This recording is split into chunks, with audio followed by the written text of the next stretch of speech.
this is a real important class because you really gotta use this weekend to get ahead of the curve. This is one of the most important weekends because you tend to have fewer papers and exams and other classes, and so it's a good chance to get ahead. There's a lot of reading. This is a really good time to do reading. So what we'll do today is I'm going to walk you through the template for the entire class, the entire 10 papers. You can see where I got that. It's in the class notes.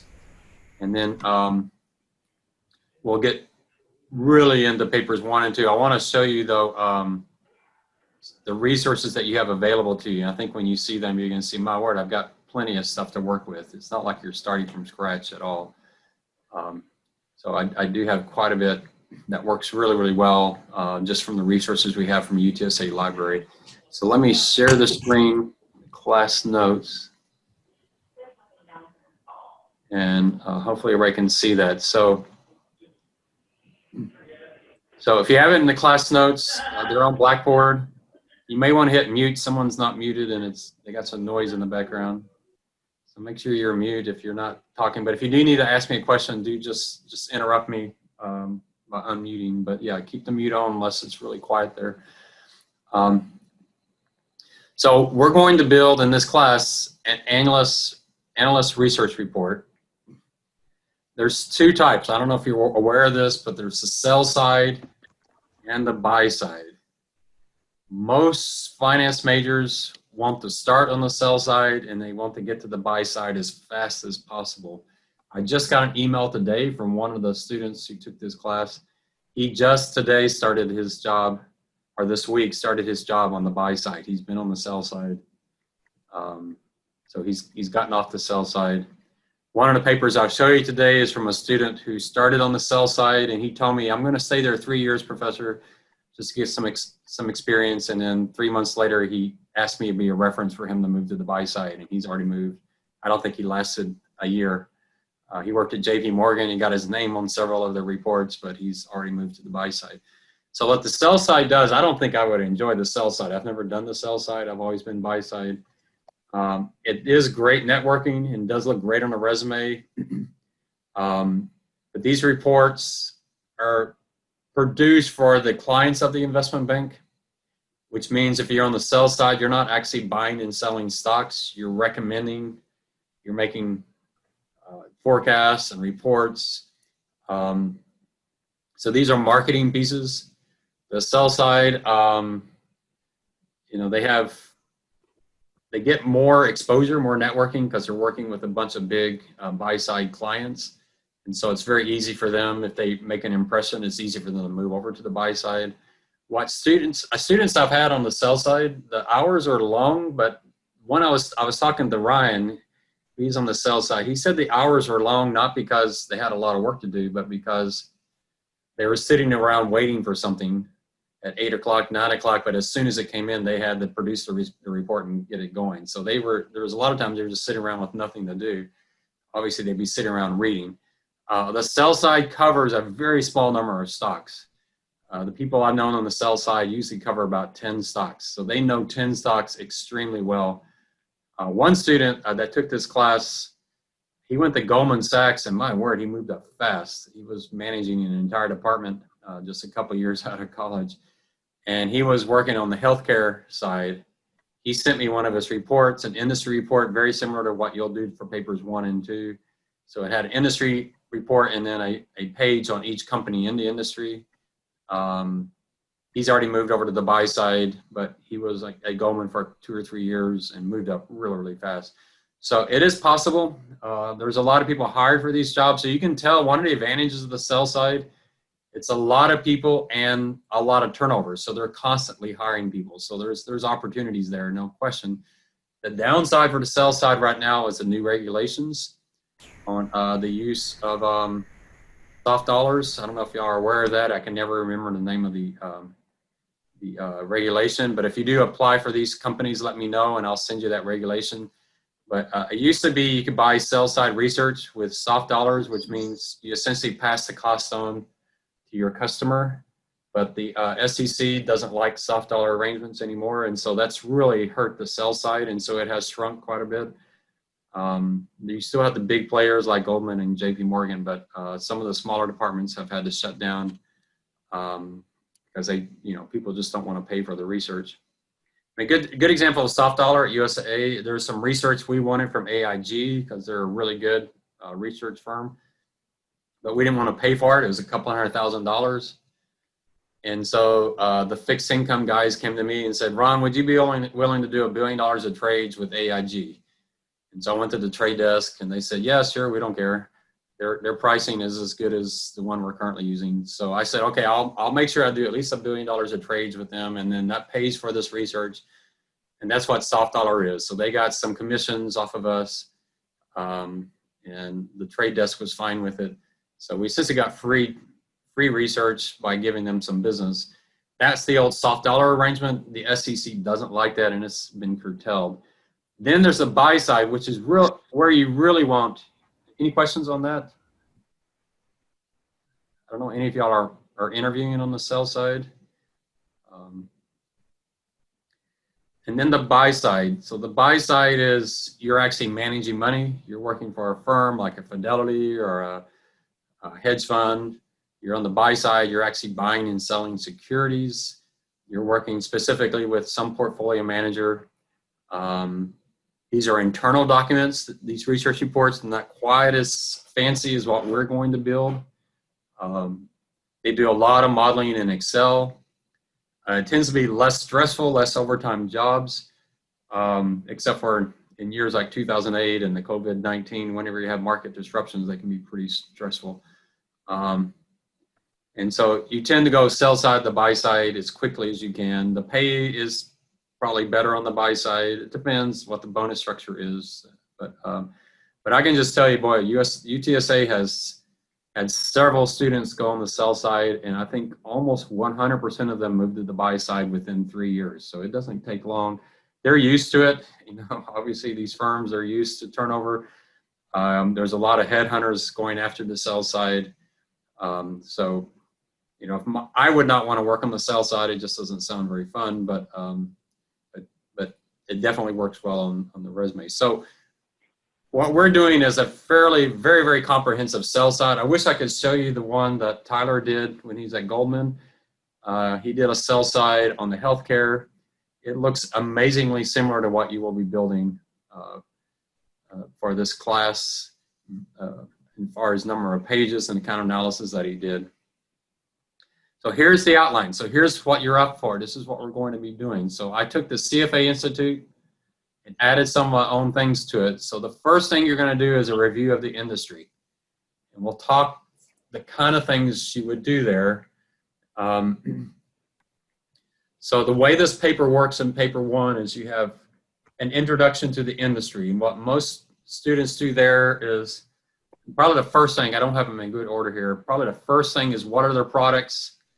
What are the trends in those products? What are the threats, opportunities for those products? Who are the major product users? Is this going to retail consumers? If it is it the baby boomers? Is it the millennials? Is it the teenagers? Is it mainly sold to men, mainly sold to women? If you do Lululemon, I don't know if Lululemon is, it's going after the same people that Nike's going after. If they're not, then who is that group? Is that a growing group? What's the product life cycle? I have a YouTube by Dr. Damodaran where he talks about the life cycle of businesses that is really quite exceptional. And so I'll send y'all those links. There's two of his podcasts, his YouTubes that are excellent, talking about life cycle and also about understanding companies. Pricing issues, marketing, product demand. That could be something. Now, be real careful when I go through this list that you don't have to cover every single thing in this list. It depends on your company. So like this next one, special accounting issues, you might cover that. You might not at all cover that, but there is something there. So R&D expenses can be huge for some industries. Currency issues can be huge for some industries. I know with utilities and even energy, they have some special accounting. One thing I don't like with energy is many of them have these master limited partnerships. And so you have to deal with minority interests and those kind of things, which can be kind of a pain. Most students in this class somewhat ignore that, but in real life, you can't ignore that. I know Valero set up a master limited partnership, and I never did buy into what they were doing. It did not make sense to me. The CFO came to UTSA and explained it, and I still don't think it served the stockholders very well. They're quite complex, and you have to really get into them. Acquisitions and goodwill accounting. If you think about some firms who have had to write off a huge amount of goodwill because the firms they acquired were not doing very, very well. So you may or may not do special accounting issues, but it's something to keep there. Some of your industries, you'll need to have an entire section on regulatory issues and legislative issues. So we have a couple students doing Lockheed. If you're doing Lockheed, you're going to have to talk about the election, Congress, what happens if the Republicans keep the Senate, what happens if the Democrats take the Senate. Those are huge issues for Lockheed that you'd have to handle. If you're doing a healthcare company, energy, utilities, regulatory issues are extremely important there. But some industries, a lot of the tech companies, you don't really have to talk regulatory. Although I think Facebook right now, you'd probably have to talk some of the issues with fake news and all those kind of things. So there could be some of that. Public relation issues like energy right now, definitely, and some other industries that have definite, with global warming and other type of issues that are going on. So those are the kind of things you can talk about, and then you will all have to do the Porter analysis. We'll talk about the Porter analysis. We'll use the Porter analysis as far as any of these things up here that you can fit under Porter, you should move it under Porter, and we'll talk about that. The key for Porter is, we're talking about Porter's 5 forces. The focus is on the industry, so make it really clear in your notes that papers 1 and 2, you're talking about industry issues. You're not talking about your company. I had a student last time I taught this class, her first 2 papers were about her company. And I told her she was just gonna have to rewrite them. You could write papers 1 and 2 and not mention your company once. So Tyler did the healthcare. They initiated coverage on healthcare. The only time they mentioned a company if it was just extremely large and it really drove the market. It's just such a huge player like a Walmart or Amazon where you have to talk about them because they're changing the industry. But if you're doing Lululemon, if I was doing Lululemon, I would probably not mention that company in my papers 1 and 2. One thing you can do, and I don't have it in here, and I should probably add it, is what a lot of students have done is major players. If you want to add that in, that does somewhat make sense. So if, like say you're doing Home Depot and Lowe's, you might want to do a market share and say Home Depot is 43%, Lowe's is 40%, and everybody else is whatever. Another thing you can do that I think is really interesting if you have a really well-defined industry is look at market share, say 5 years ago versus today, and see if there's someone taking the lead on the industry. All right, someone's making some noise out there, so if you're not on mute, maybe double check that you're on mute. All right, so this is the industry review. Other than the Porter analysis, does anyone have any questions about how to handle your particular company with any of these issues? This should be giving you some ideas, and as you read research reports on your industry, you'll get a lot more ideas as well.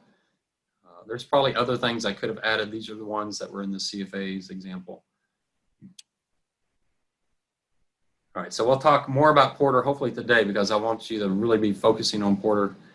All right, then the macro analysis, you're looking for macro issues, and sometimes it's kind of tricky whether something's a macro issue or an industry issue. That's why I'm combining papers 1 and 2. I believe all of your macro issues should fall under Porter.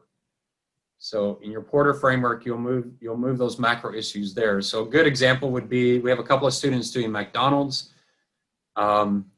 Minimum wage issues follows under legislative and regulatory issues. It is also a macro factor. So you could count minimum wage as a macro factor. And you would put that under Porter under supplier power because employees are a supply to your firm. So you can use Porter to talk about that issue. If you're doing an airline, a big part of the supply are the airline manufacturers. So you talk about that under Porters, but you also have just the issue of employees, pilots. What's the pay in pilots? What's the inflation in pilots? What's the employment there? Is it a hard industry? You know, no one's doing trucking right now, but if you look at trucking, one issue often brought up from a macro analysis is the drop in the number of people willing to drive a truck. So that can be an issue you can put in the macro. If you're not sure on macro issues, call me and we'll talk through it. I can at least make stuff up on some industries. Some industries I know really well. The issues to avoid are the really general ones. So I have some listed here I don't like. So I don't like GDP as a macro factor because every industry is affected by GDP. I don't like inflation as a macro factor. However, if you go to the Department of Labor and you look up CPI and PPI, they have data at a very, very minute level. So if you're doing Starbucks, we have 2 students doing Starbucks. You could do a macro analysis of what coffee prices have been doing, and you can get that information from the Department of Labor. Are coffee prices rising or dropping? Now, I do a lot of micro lending in Costa Rica to coffee farmers, and coffee prices have just been not moving at all. They're not doing well with coffee at all. A lot of them have moved to sugarcane because sugar prices have held up better. But you can definitely get that information. Obviously, if you're doing energy, someone was thinking about doing Exxon. Exxon's a tough company to do. But there you have oil prices, gasoline prices, natural gas prices. That can be your macro factor. That would fall under supply probably, more than likely. It's like a raw material. If you're doing banks, interest rates could make sense, but I don't think interest rates is a good one. Commodity prices works really well. So any kind of raw input that you have, if you're doing auto manufacturing, steel prices can be important. Labor prices are always good. Demographics, that's the one place where we have plenty of information. If you go to Statista, you can find an amazing amount of information for a macro factor. So what I grade here on this part of the paper is how specific you get to the industry. If you're too general for something that affects everyone, then it's not going to be a strong report. You want to get as specific to the industry as you possibly can. Often it's pretty obvious, but sometimes, you know, it helps to talk to someone. You know, talk to me, or if you're doing Starbucks and there's 2 people doing Starbucks, the 2 of y'all get together and talk through ideas, what would be good macro factors. I think you'll be surprised the data exists for just about anything you can imagine. It is out there. So, you know, one thing that really, really helps is go to their income statement and try to figure out what macro factor most drives your income statement. So is someone doing Valero? I thought someone might be. I think one person's. Okay, so Jose, you're doing Valero. I don't know, Jose, I don't know if you're on the call, but yeah, there you are. Jose, so Jose, I don't know if you're familiar with crack spread. Have you heard that term before? Anybody know that term, crack spread? So no, I don't. All right, so Jose's going to learn about crack spread. So if he interviews with Valero, they'll probably hire him on the spot. So the crack spread is the difference between a gallon equivalent of oil and a gallon equivalent of gasoline. It's essentially the spread Valero gets. So I have no idea what the numbers are, but you know, whatever it costs them to get the oil versus what they can sell the gasoline. Oh yes, yes, it's like the ratio for what. Well, where I work, we call it like the mixture because we mix it with different kind of other oils, not only. Yeah, there may be other terms, but crack spread is one that you can actually find on you can Google it and find it and get charts and show what's going on. So a lot of people think, wow, oil prices are up, so Valero is making a lot of money. Well, oil is an input for Valero, so oil prices being up could actually be a problem. I was shocked at how low gasoline prices are at now, and obviously Valero has done really horribly the last 12 months. Their stock price has really suffered. But you bring in, is it because oil prices are down, or is it because crack spreads are down? So, there's some things that are obvious for some industries. One of the problems is that they bought a lot of oil when it was really expensive, and right now they have to adjust costs, so that's why it's reflecting a really big loss. Yeah, if you work for Valero, you can certainly go talk to engineers. Use this class as an excuse to get some inside scoop. So if you're not sure on a macro factor, definitely call me. I'm usually pretty good, not just at giving you some ideas, but also knowing what's available. I've searched for practically every piece of data that we use in finance sometime in my career. So, I can have some pretty good ideas. The library, the link I gave you for the library for the industry analysis, she gives some really good links for that kind of data as well. And Statista is not a bad place to go if you need something quickly. So, and then what you got to do with the macro factor is take a link that to the industry. Is it affecting their cost of goods sold, their raw materials, their salaries? It could be affecting their revenue as well. So make that link. And then what you're trying to do with the macro analysis is you want to provide a history of the factor. So what have been the trends? And then you also want to talk about where the factor is today. Are we at a normal level? I mean, obviously oil prices have come off quite a bit here recently. Interest rates are low, so if you're doing home builders, that's a big issue for them. Mortgage rates is a huge issue for that industry. So are we at an unusual period just because of COVID? That's possible. And then try to get some kind of forecast. Where do you think this is going? Mostly on that. It may not be your forecast. You may be quoting articles and people's opinions on what they're saying. I think it's going to be unlikely most of you can do your own forecast unless you're somehow involved in the industry you're doing an analysis of. And then what's the implications for this industry and growth? And keep seeing this word growth. Everything you're focused on is this industry going to grow, or is it going to shrink, or going to be flat? What is a growth prospect? So you want to drive everything to that conclusion. So that's our paper 1 and 2. I will talk more when we talk about Porter's framework and value chain analysis and supply chain analysis and those type of things. So high-level questions on papers 1 and 2. Do you see what you need to be reading this weekend? Anyone have issues with their companies that you want to bring up that you're not seeing me addressing here?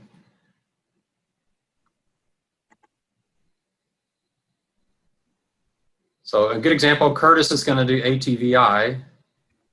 That sounds like a demographic issue. Who's playing the games? And Curtis, I'm pretty shocked that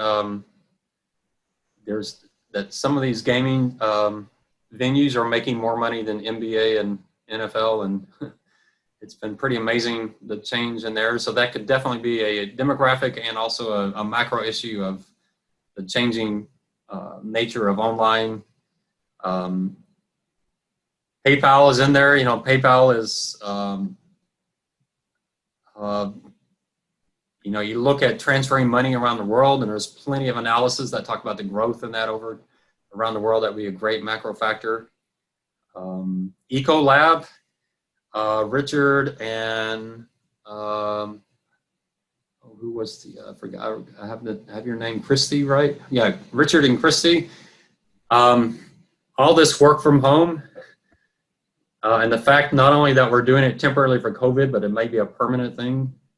How is that going to affect Ecolab that does chemicals to clean buildings and clean businesses? Is that a major threat to their business? That could be a macro factor as well. So that, macro factors can definitely be beyond just economic ratios. All right, I'm not hearing any questions. There's a question in the chat. Oh, yeah, you're better off actually just asking it verbally, if you don't mind. I'll try to look at it. Problem with the chat is I don't see them when I'm on my screen, so. Yeah, so can someone read me the question from the chat?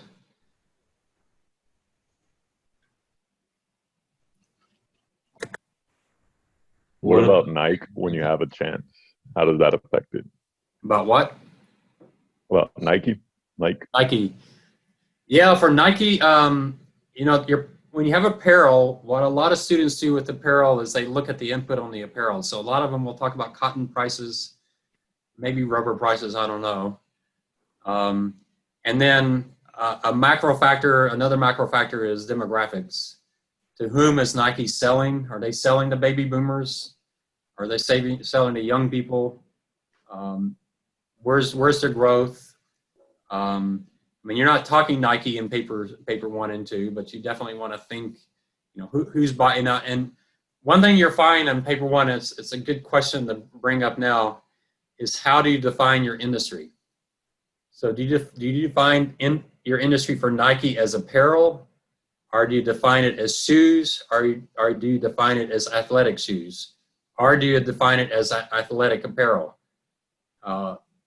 Lululemon is usually athletic apparel, although I think they may be getting into shoes. I'm not sure. How do you define your industry? That's really going to drive how you set up paper 1. You want to. So here's real important in this class. When you define your industry, you don't have to stick with that definition in every single paper. So in paper 1, it's good to define it at the lowest level you can, so that you have maybe 5 to 10 competitors. When we get to paper 8, we'll broaden it out to a much wider group of 50 or so companies. Same thing with paper 4. When you're doing financial analysis or relative value analysis, you want a much larger industry group. But for papers 1 and 2, try to define your industry much more specifically. So for Valero, do I go just with the oil instead of the energy business? Well, even Valero, I would go down to just refiners. You know, obviously, Exxon and Chevron might do some refining business, so you'll have to include them in your discussion. But I would go down to the refiners. You know, if your business does one thing, so that's the difference between Valero and Exxon. If someone does Exxon, they have to do upstream and downstream and everything in between. With Valero, you really can focus just on refiners. Who are the refiners out there? And when you're doing your Porter's analysis, you're talking about suppliers and buyers of, you know, the suppliers of the oil and the buyers of the gasoline. So you have an advantage because your firm tends to do the one thing, so that helps a lot limit what you have to discuss. That's why the person who asked for Exxon is, I mean, that's just a lot more work because you really have to broaden out what you discuss in papers 1 and 2. After papers 1, 2, and 3, having more products is not that big of a deal. Papers 4 through the end, it's not as big of a problem. Although paper 5 with the forecasting, it can be a little bit more work, but still papers 1, 2, and 3 is where having multiple lines of business can really create a lot of extra work. Yes, if you're not sure on your industry, that may be one thing to start really quickly with while you're doing your reading, is actually sit down and with the Word document and define your industry. And then call me and read it to me or email it to me. And I'll give you my opinion if I think it's specific enough. And a lot of mine is not necessarily just from my experience working as a portfolio manager, but also my experience of just teaching this class and what I know students have experienced in the past of one definition versus another. So restaurants is a good example. Usually if you're doing McDonald's, most people define McDonald's as a quick serve. In fact, if you're doing McDonald's, I strongly recommend you read the Chipotle paper. It's pretty old, but he did a great job defining the industry. I thought it was quite excellent. So the couple that are doing McDonald's, yeah, go read that Chipotle, the industry analysis of Chipotle, at least understand the different industry segments. He did a great job. He defined the different segments, and then he said, in this paper, I'm going to focus on these type of restaurants.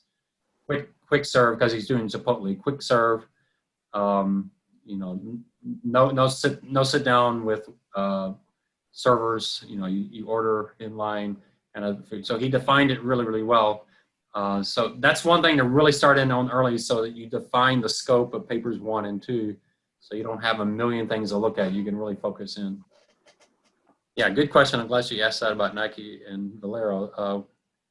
Other questions about your specific companies?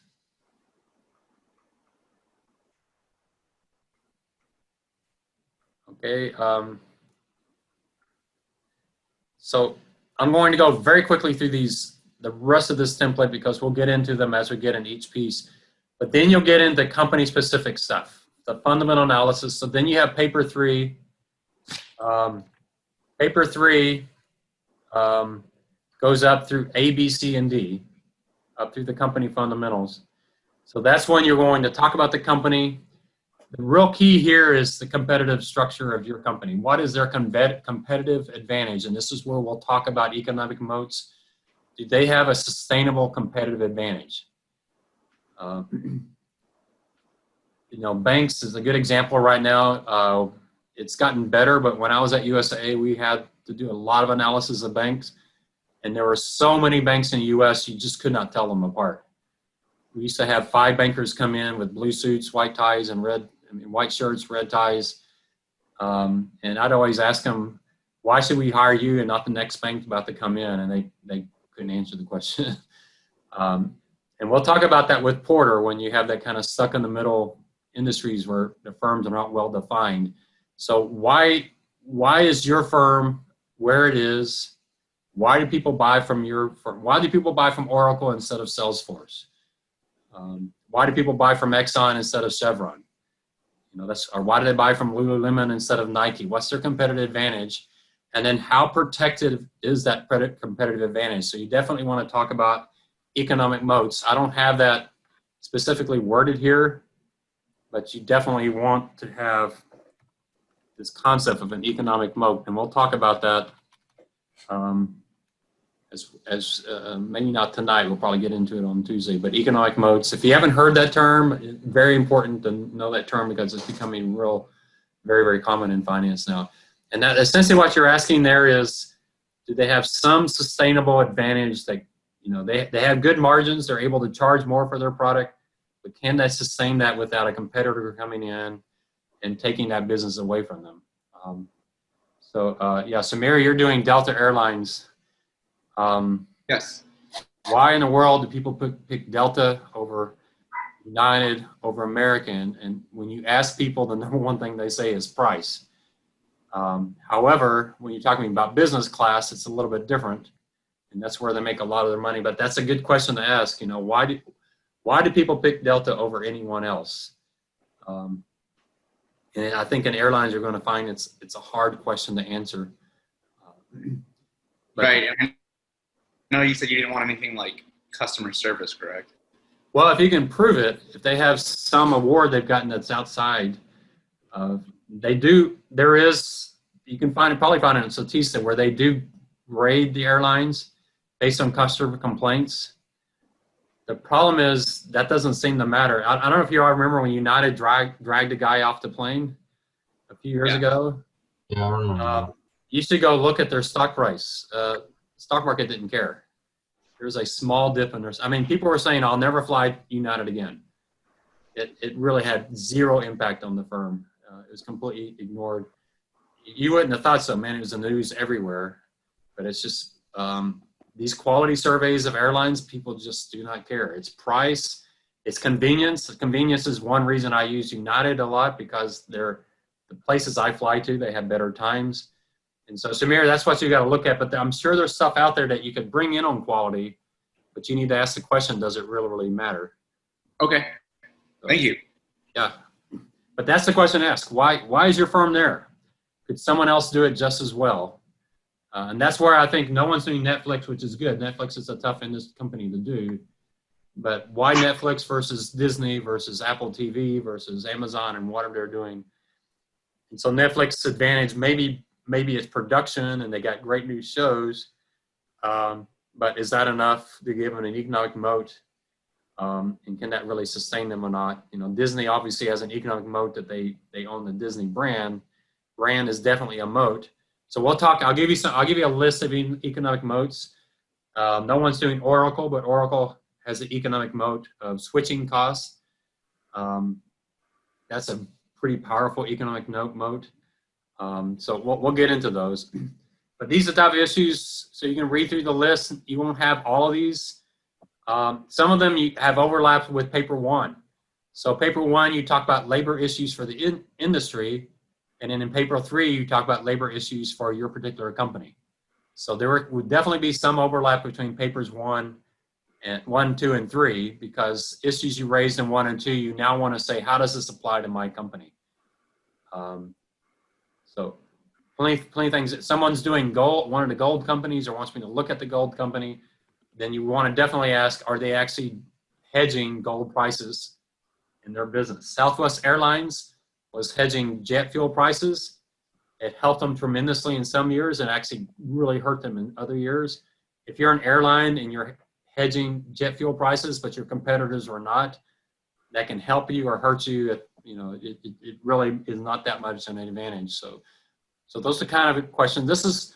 The first 3 papers are the most open-ended, where it really depends on your industry and your company. So I'm giving you things to shop from, and as you read papers and articles, you'll start seeing the things you need to concentrate on, and I'll help you with the porters, how to use the porter analysis to organize it. You want to do a SWOT analysis, and I'll show you a SWOT analysis tonight. There's plenty of examples of them out there on MarketLine that you can look at their SWOT analysis. You need to come up with your own, but you can definitely use them to give you ideas. Some discussion of risk. There is a section in most annual reports talking about risk. Outside of banking and insurance, I think they're a little bit too generic. So be careful. If management says one of our risks is currencies, but they only have 5% of their business overseas, I wouldn't talk about currencies at all. So don't just talk about a risk just because management brings it up. They bring up a lot of risks just because the accountants have a list of things they want to cover and they just put it in there. So try to think about risks that really and truly are high risk. So an airline, jet fuel prices, it's a huge risk for them. Labor issues, labor unions, that's a huge issue for them. So there's risks that become pretty obvious. If you have a labor union that's a major contributor to your supply of labor, you almost always have to talk about that as a risk. Where are you in your labor negotiations? What's going on? Obviously, that's a huge issue for Amazon right now. So obviously a huge issue for Uber and Skype. I mean, Uber and Lyft in California, where they're, no one's doing Uber or Lyft because they're just too new. But ride sharing, California is forcing them to count those employees as employees and not as contract. McDonald's is going through the same type of issue. So labor issues can be a huge risk. And then you'll do a management discussion. We'll talk more about that when we get into it on management. This is where some students just copy and paste, and that's really boring. And I'll talk about how you can make the management overview far more powerful in your paper to actually explain why it's important. So management is where you want to tie it to the strategies of the company. Who is the management? Why does it matter that that's the management? Just give me biographies of management that they attended, some college in California. I don't really care about that, and the person reading is not going to care about that unless it specifically has something to do with the firm. But we'll get into that. I'll show you some stuff that you can do. Finding management is actually a great thing to do. So YouTube is a wonderful source for paper 3. You should Google your company, and the company you're doing will usually have a YouTube video about the company. And if you can find one where the CEO or CFO is actually talking, I think you'll find it very insightful when you're looking at the management and how they fit. I remember listening to the CEO of McDonald's several years ago, and we owned McDonald's at that time. And after listening to him speak at a conference, we sold McDonald's. It's just like, this guy doesn't get it. He's just not seeing the vision of McDonald's going forward. They've changed management since then, but it made me really, really nervous. Something else you can do, and I'll look for this when we get to the management discussion, but there are investment conferences held around the country. And the wonderful thing we have now is because of COVID-19, a lot of them are entirely online. And I've been able to find some of those on YouTube. And that would be wonderful for your papers 1, 2, and 3 if we could find those. I'll have to search for a couple of them now that I know what companies you're doing.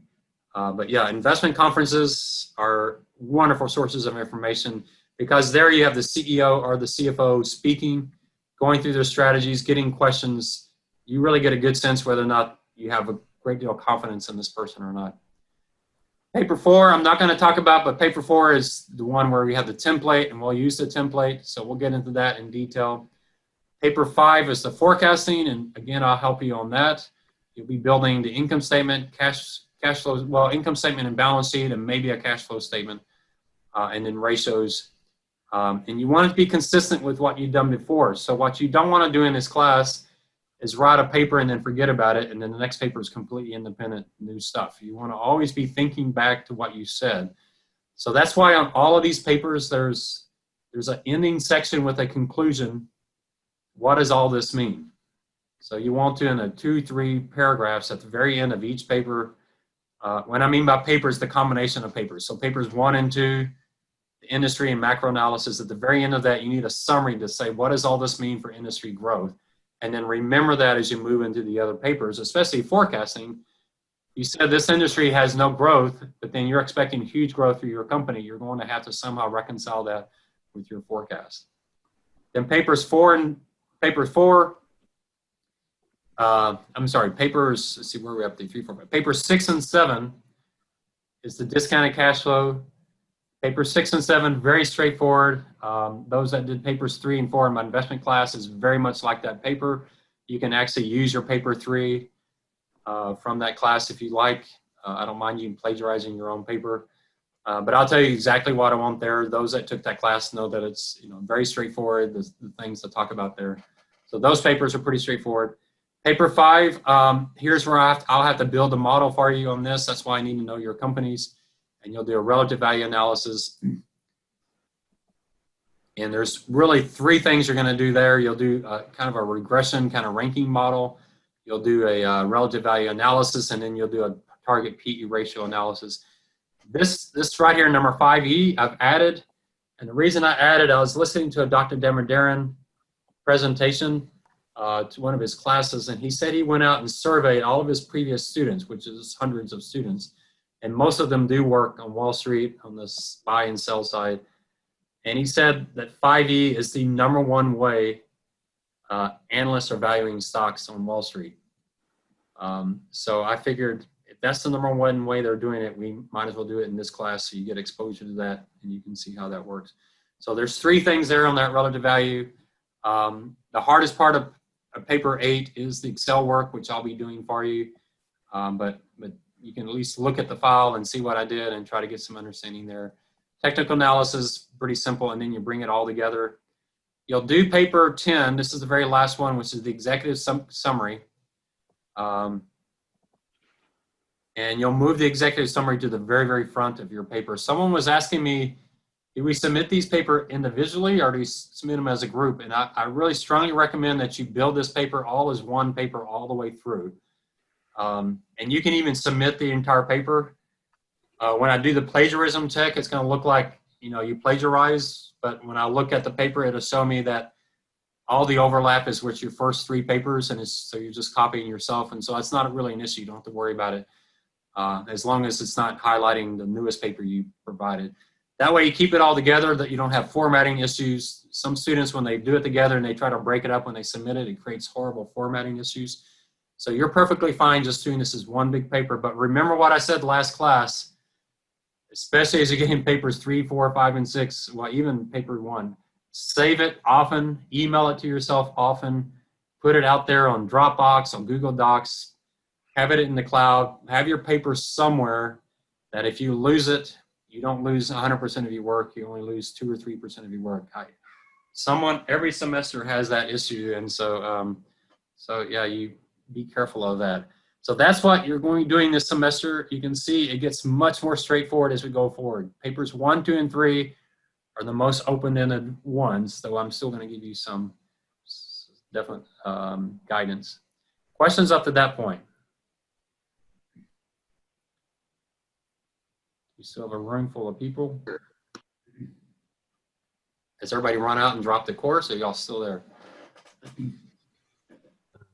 Still here. You can handle this. I'm going to be helping you all the way through. You can handle it. Remember, you can resubmit papers, so you do the best you can.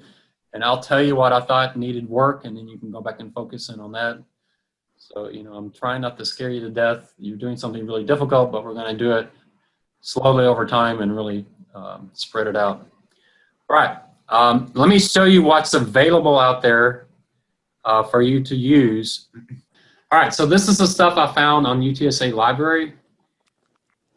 This one I got from MarketLine. So if you go to MarketLine, what I recommend you do, UTSA Library, you just go for databases, click on the M for MarketLine. And then I typed in, I think I typed in NVIDIA. With NVIDIA, a list of things will come up, including an industry analysis. So you can see this is an industry analysis of semiconductors. You can do it all different levels. This one I picked was semiconductors in the United States, but there's probably a semiconductors global. You kind of decide, you know, if you're doing restaurants, you probably want to focus on the US. If you're doing energy, you probably want to do global. So you look and see what MarketLine has. They have a really extensive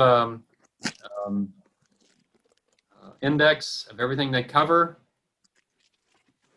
They have an executive summary, market overview, market data. Look at all the stuff that you have. And then they have the 5 forces. So there's your porter right there.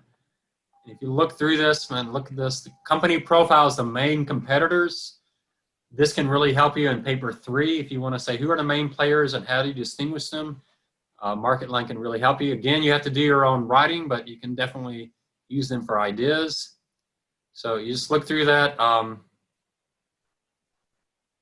Get you down to the Porter analysis. Here's the Porter analysis, and they're going to do it very similar to what we're going to do. The 5 forces: buyer power, rivalry, entrance barriers, substitutions, supplier power. Some students put this chart, this graph on their paper. I don't like this graph because I have to stop and think what it means. And we'll talk about that with Porter. I don't like saying buying power is a 5 and supplier power is a 2. Supplier power is strong or weak. I don't know what that means. Are you telling me that it's strong for your industry or it's strong for the buyer? If buyer power is strong, that's bad for the industry. So I don't like, so I prefer you say this is positive for the industry. Buyer power is good for the industry. Make it obvious. Don't tell me buyer power is strong. I don't know if you mean that's good for the industry or bad for the industry. So that's one reason I don't like this. Is a 5 good or is a 0 good? What are we doing? So, but I do see this, and you can see on buyer power they actually break it down to different levels. You do not need to go to this level of detail, but you might look at some of these because it may give you some ideas on things to do with your company. So MarketLine goes really, really deep detail. So look at all this stuff that you have, and it's pretty amazing, isn't it? And this is all free for you as a UTSA student. Well, you paid for it in your student dues, but really, really good stuff. And then I brought in the company report on NVIDIA. Someone's doing NVIDIA. I don't think I have them. Wow, I don't have NVIDIA. He was doing NVIDIA. I don't have you down. All right, so someone said it, but I don't have them. I don't have them listed. So make sure you give me company. I have it. I actually pulled up this report yesterday. It's funny that you mentioned. Okay, who is this? It's Victor. Oh, Victor. Oh, that's right, Victor. Okay, so NVIDIA. Yeah, I remember talking to someone about that. A student did NVIDIA a couple of semesters ago, and in the middle of doing NVIDIA, the stock price dropped like 40%. He was like, "Professor, what do I do now?" Because you know, I was gonna do a buy recommendation, but now it's 40% cheaper, so I guess that was a strong buy. But yeah, don't worry about that. We'll have to figure that out as we go. But there's a good SWOT analysis that they do. And what I was talking about with the SWOT analysis, the opportunities and threats will definitely give you some ideas for paper 1. And talking about what industry issues there are, opportunities and threats tend to be more like cybersecurity. That's not an NVIDIA problem. That is a semiconductor problem. So you see the strengths and weaknesses are very specific to NVIDIA. Opportunities and threats are more generic to the industry. So find your company, this is just a SWOT analysis. They also have other analysis I'll show you, but really good stuff. You have to come up with your own stuff. So if you copy and paste this, the plagiarizing software will catch it. So be real careful that you put it in your own words. Or quote them. If you like something they say, you can definitely quote them. Here's another MarketLine on food service. So we have a couple of students doing McDonald's. My guess is McDonald's is probably in here somewhere. Look at the major players. Here you see the quick serve, full service, accommodation pub.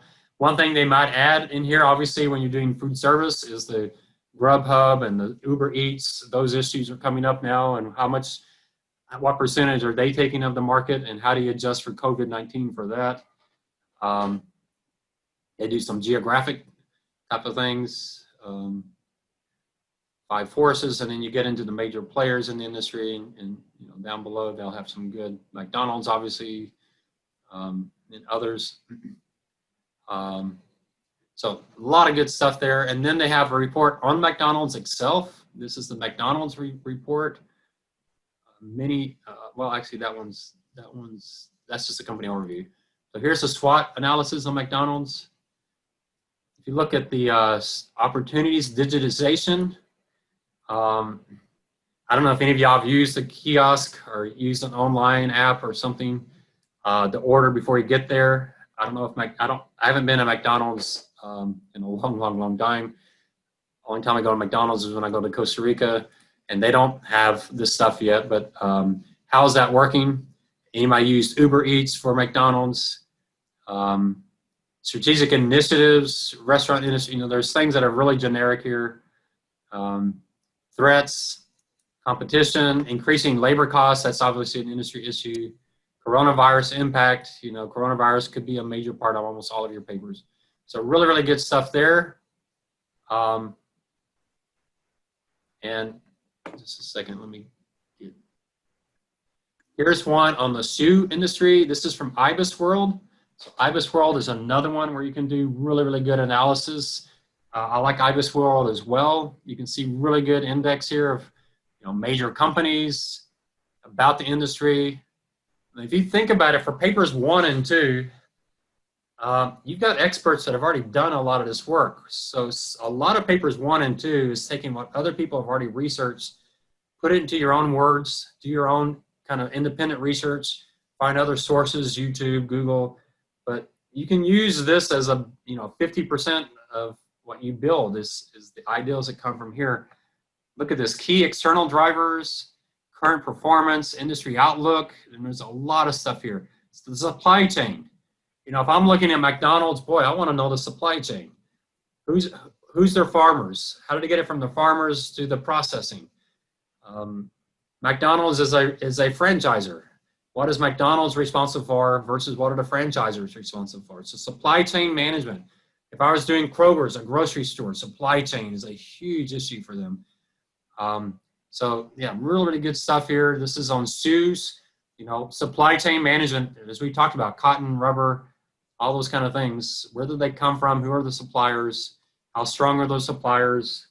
Are they diverse, or is there only one major supplier that you have to deal with? Those type of things. And then here's an article I found on PayPal. This was under InvestTex. When you go to InvestTex, you put your company in, it brings up research reports.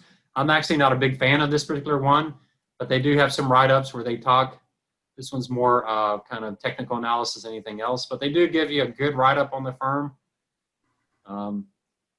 So there's in governance, we'll talk about governance. We'll get to paper 3 and management. So, there's really some good stuff out there. This one's, it just depends on who you get. I love Morgan Stanley, Credit Suisse, JP Morgan. Those firms do really good research reports, but they may not write one on your company. So you have to, I couldn't find one of those on PayPal, but I found this one and there was some good stuff there.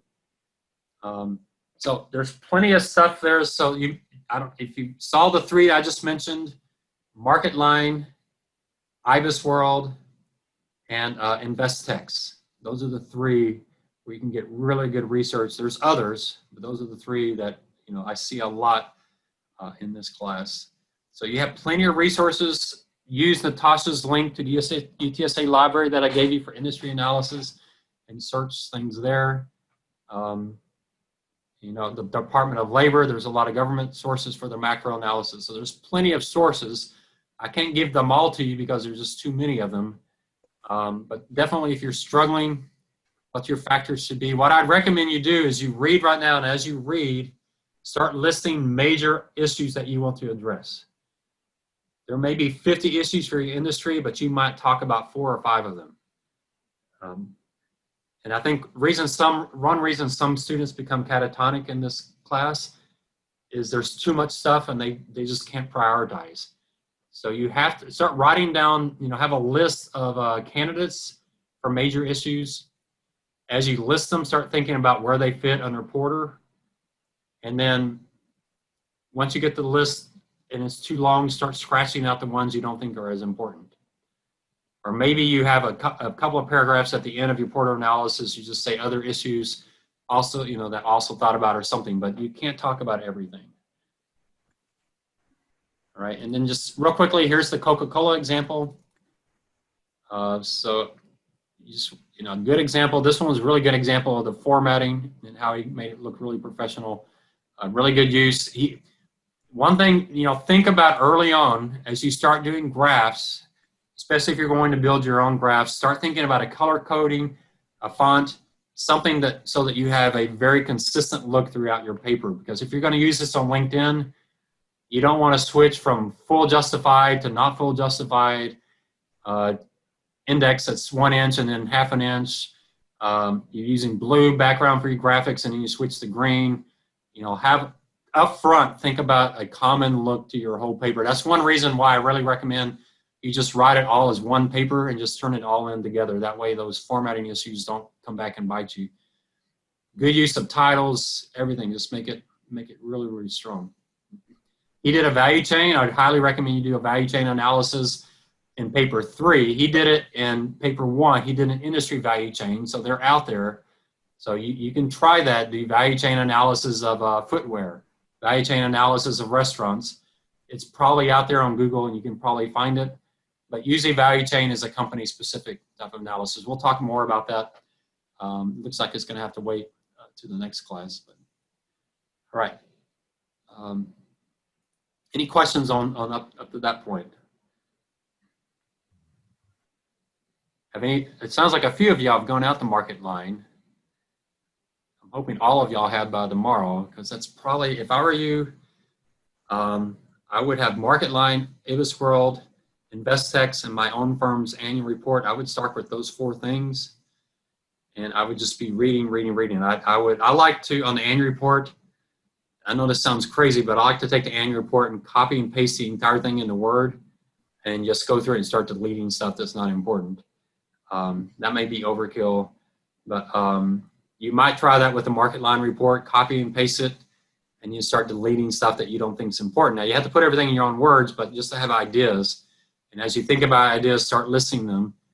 And you might read something in a market line report that gives you a good macro analysis. Write that down. I wouldn't do anything with it, just write it down. And then later go to Statista, go to the Department of Labor and see if you can find his data on that. I usually just, when I'm looking for like crack spread, I just type in Google crack spread data history Excel. And usually some web page has it in Excel that I can just click on it and bring it in. The Federal Reserve has a lot of historical data that you can bring in very quickly into Excel. And they have it set up on their website so you can format it however you want to format it. So it's pretty amazing what's available. But I would focus this weekend on getting that and getting those documents, start reading them, and start listing issues, focusing on the industry for papers 1 and 2. Don't lose this weekend because, boy, it's a truly important one. I do need to know everybody's company by Sunday at noon. And right now, out of 42 students, I have about 23. So that's actually pretty good. So I'm only missing 18, 19 students. So if you pick your company, let me know. The other thing I'm going to do once you pick your company is I'm going to put you in the groups for some of the Zoom sessions we do later. So so make sure, let me know that, and I'll let you know what the groups are this weekend. All right, questions on what we've done so far. Let me show you where we're going next. I don't really want to start this right now, but let me show you. So I'm not seeing any questions. Everybody's good?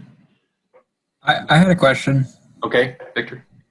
Yeah, my question is just on how far we should go back on the for the company. So I have like all of 2020's 10 Qs, 10K, but then I have the next 2 Qs for 2021. And I just wonder how much data you should be getting.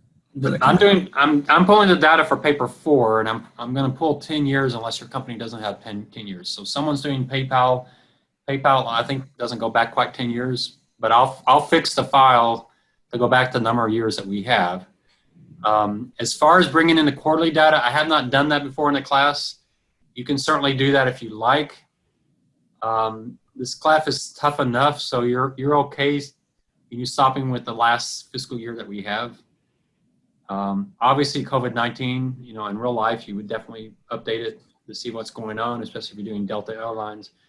But I'm not requiring that, but we'll talk about that. So we'll have those issues. And I may have to have one-on-one conversations with some of you to figure out how we're going to handle that.